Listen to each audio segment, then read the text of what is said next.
கோவை மாவட்டம் உப்பிலிப்பாளையத்தில் சாலையின் நடுவே திடீரென ஏற்பட்ட பெரிய வெள்ளத்தால் மக்கள் அதிர்ச்சியடைந்துள்ளனர். இதனை அண்மை செய்தியாக பார்த்து வருகிறோம். பாதாள சாக்கடை பணிகளுக்காக தோண்டிய பள்ளம் சரியாக மூடப்படாததால் பள்ளம் ஏற்பட்டுள்ளதாக பொதுமக்கள் குற்றம் சாட்டி வருகின்றனர்.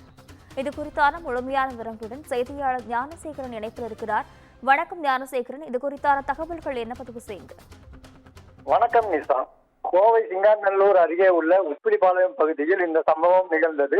உப்பிலிப்பாளையம் பகுதியில் பாதாள சாக்கடை பணிக்காக தோண்டப்பட்ட பள்ளம் சரியாக மூடப்படாததால் அதே இடத்தில் குடிநீர் இணைப்பு குழாய் ஏற்பட்ட உடைப்பு சரி செய்யாததும் மண்ணரிப்பு ஏற்பட்டு பள்ளம் உண்டாக காரணம் என அப்பகுதிவாசிகள் தெரிவிக்கின்றனர்.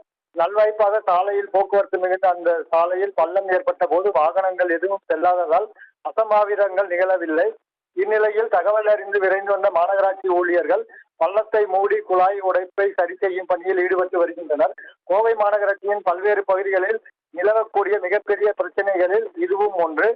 பாதாள சாக்கடை திட்டப் பணிகள் 24 மணி நேரம் குடிநீருக்கான திட்டம் போன்றவற்றிற்கு சாலைகளில் நடுவே தோண்டப்படும் குழிகள் சரிவர மூடப்படுவதில்லை என்கின்ற குற்றச்சாட்டு நீண்ட காலமாக உள்ளது.